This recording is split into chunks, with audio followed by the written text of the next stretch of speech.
respeito ao meio ambiente, mas a companhia justificava isso preservando a floresta dentro de sua concessão de mineração.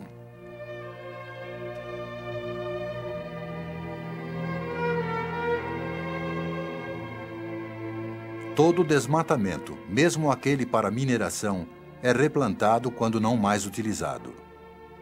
Com a conservação dentro da concessão, a companhia lavou as mãos quanto à destruição no lado de fora. Em Carajás, obedecemos fielmente a cláusula com relação ao meio ambiente. O senhor vê que as minas de Carajás estão plantadas numa área, num verdadeiro parque de 400 mil hectares. Estamos protegendo toda aquela área, mas é claro que, sendo um novo polo de desenvolvimento do país, outras indústrias lá vão se instalar, mas não é a responsabilidade da Vale, é apenas do projeto de mineração. Mas o contrato de empréstimo com o Banco Mundial especificava claramente que a área do projeto compreende não só as minas, mas a área abrangida por um raio de cerca de 100 quilômetros a partir do local de mineração de ferro e da ferrovia. Então, não é só na concessão de mineração que deve haver o devido respeito ao meio ambiente, mas também nos 100 quilômetros de ambos os lados da ferrovia. O desmatamento para fazer carvão, mesmo por produtores alheios à companhia, parece uma flagrante quebra do contrato com o Banco Mundial, porque não havia nenhum forno de carvão nesta região antes de a mina e a ferrovia proporcionarem a infraestrutura essencial para o negócio. Uma infraestrutura financiada em 1/6 pelo Banco Mundial e a Comunidade Econômica Europeia. Criticando essa conivência com o comércio de carvão, o supervisor de meio ambiente da própria companhia escreveu esse memorando.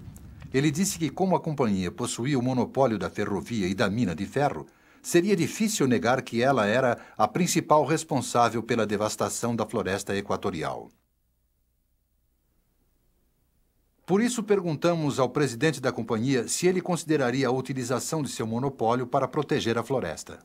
Eu acho que nós pretendemos fazer o contrário. O que nós vamos fazer, na realidade, é oferecer ao empresário privado, né, a quem lá queira se estabelecer, condições de pesquisa para reflorestar as áreas já degradadas.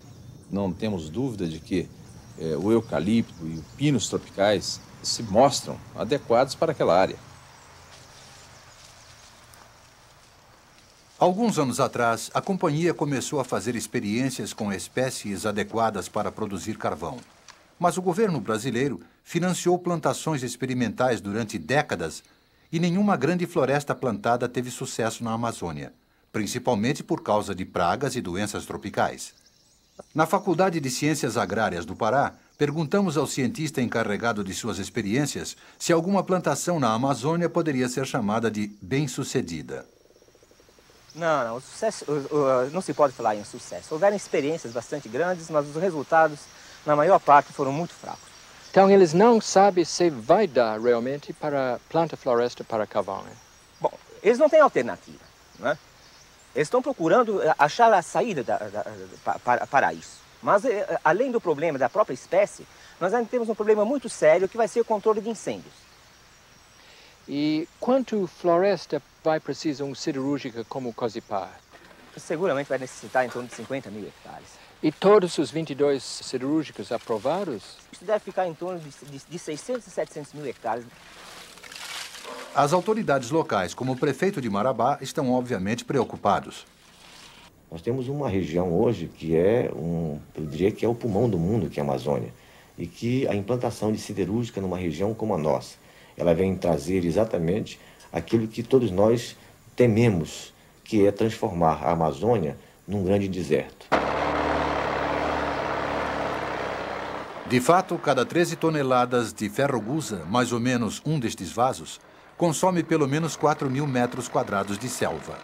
E uma vez que os nutrientes da floresta amazônica estão principalmente em suas árvores que são queimadas, então, cada 13 toneladas priva 4.000 metros quadrados de muito de seus nutrientes. 50 anos de exportações de ferro-gusa transformariam as áreas produtoras de carvão vegetal praticamente num deserto. Por isso, perguntamos ao dirigente do segundo maior consórcio brasileiro de ferro-gusa, no Sul, se havia alguma alternativa. Sim, perfeitamente. Pode-se fabricar ferro-gusa lá, utilizando-se coque siderúrgico, em lugar de carvão vegetal. Qual é a vantagem disso? A vantagem é que os altos fornos, trabalhando com coque siderúrgico, são altos fornos maiores, de grande porte, então nós temos uma maior produtividade e os custos fixos, portanto, mais baixos. Nós não precisamos de mexer nas florestas, não precisamos de comprar terras, não precisamos plantar árvores e, principalmente, nós estaremos preservando a floresta amazônica.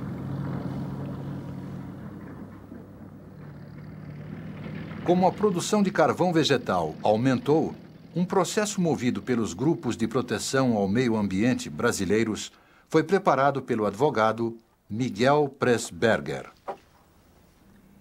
Bom, nós estamos preparando um processo contra o programa Grande Carajás, mas especificamente aqueles empreendimentos que vão utilizar carvão vegetal. Estamos baseados numa lei que permite a qualquer entidade da sociedade civil representar o conjunto da sociedade contra danos provocados ao meio ambiente. Em março de 1988, foi inaugurado o primeiro alto-forno de Carajás pelo governador do Pará. Nós estamos de pleno acordo pela preservação da floresta. Nós estamos de pleno acordo com o uso racional da floresta. Ninguém vai intimidar o atual governo de que não deve tocar essa floresta, deve ser virgem, não deve ser violada. É muito cômodo para quem já atingiu o estágio de desenvolvimento, não sei se aqui tem algum paulista, como São Paulo, ficar bancando o ecólogo, o meio ambientista. Porque eles lá destruíram tudo, fizeram, aconteceram, subiram, cresceram, fizeram Cubatão, que mal se podia respirar. E agora, quando já estão desenvolvidos, progresso, eles ficam botando banca e querendo dar lição aqui na Amazônia. Olha, não toquem nessa floresta, essa selva, ah, Maria, você não pode tocar isso, o Brasil vai funcionar. E ainda conseguem que entidades de outros planetas, porque o resto do mundo é outro planeta para nós aqui de Marabá.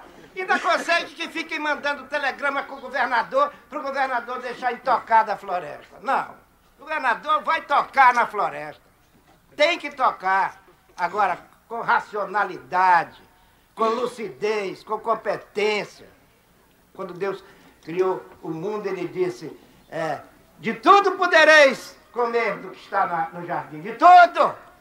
Fez uma exceçãozinha que foi da árvore da maçã.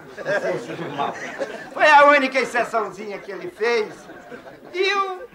E Adão, que é o nosso pai, nem isso obedeceu a Deus. Comeu a maçã. E porque comeu a maçã que nós até hoje estamos penando aqui nesse mundo.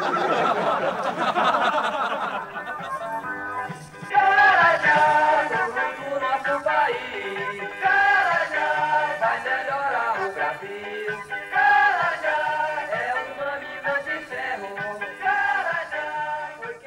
Da mesma forma que a ferrovia, o imenso terminal marítimo foi parcialmente financiado pelo Banco Mundial e pela Comunidade Econômica Europeia. Para ajudar a pagar a dívida externa brasileira, a maior parte do ferro destina-se à exportação, 1/3 para a Europa.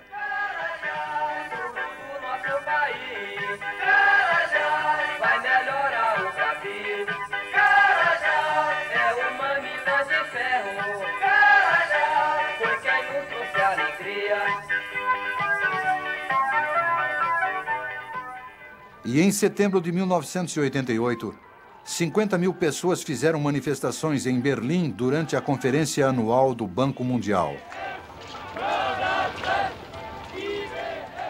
Os protestos se concentraram nos empréstimos do Banco Mundial para a Amazônia e para Carajás.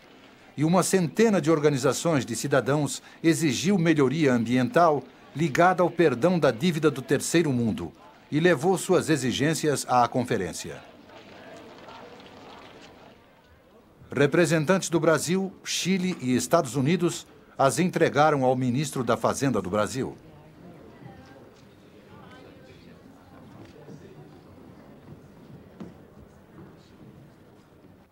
Os Estados Unidos são o país que mais contribui para o Banco Mundial, e a preocupação pública logo se refletiu no Senado norte-americano. No Comitê de Dotações, as sessões trataram do projeto Carajás sob a presidência do influente senador Inoue. A mina de Carajás está tendo consequências devastadoras sobre a região. Agora foram autorizadas 22 oficinas de fundição de ferro na área, consequências da mina, para exportar ferro-gusa e suas ligas. Para poder competir no mercado internacional, essas fundições precisam de um combustível barato e o que eles estão usando é a própria mata tropical convertida em carvão vegetal. Senhor presidente, esse é um resumo do projeto de lei de operações estrangeiras relatado pelo comitê. É uma boa lei que, eu creio, satisfaz todas as exigências essenciais da política externa nacional. Mr. Baucus, Mr. Benson, Mr. Biden. A conta de dotações dos Estados Unidos para 1988 continha a seguinte cláusula sobre Carajás. Se dentro de 4 meses não tiver sido demonstrado progresso substancial, o diretor executivo junto ao Banco Mundial está instruído a procurar adiar e, se necessário, opor-se a futuros empréstimos ao Brasil.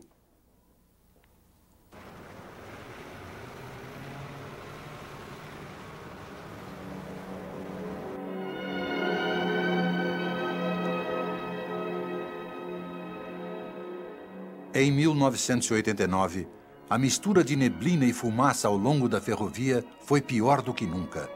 Milhares de hectares de florestas foram queimados para produzir carvão. E havia então 2 altos fornos em Marabá, os da Simara e da Cozipar.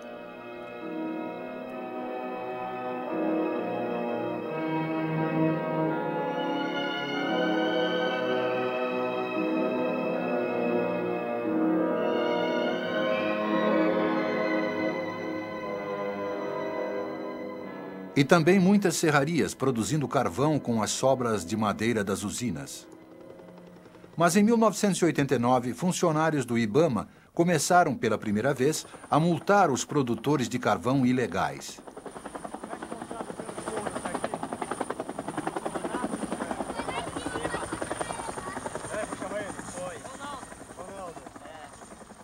Estas grandes toras evidentemente não vieram de uma plantação, mas da floresta virgem. Qual é o nome do local aqui? Pique 16. 4 reais, 3, 2. Não, em termos assim de tonelada. Cada 3 reais dá na faixa de 12, 36 toneladas. Mensal ou é semanal? Semanal, né? Posteriormente foram aplicadas muitas multas pelo chefe regional do IBAMA, não só contra os produtores independentes, mas também contra as usinas que compravam o carvão. Ela estava armazenando carvão irregularmente, sem cobertura da guia florestal fornecida pelo IBAMA. Ela não tinha cobertura para armazenar essa quantidade de carvão. Em 3 milhões de cruzados, foi multada a Simara, siderúrgica de Marabá S.A. E a outra siderúrgica, a Cozipar, foi multada em 112 mil cruzados, mas por transporte irregular de carvão vegetal. Em 1990, o novo presidente da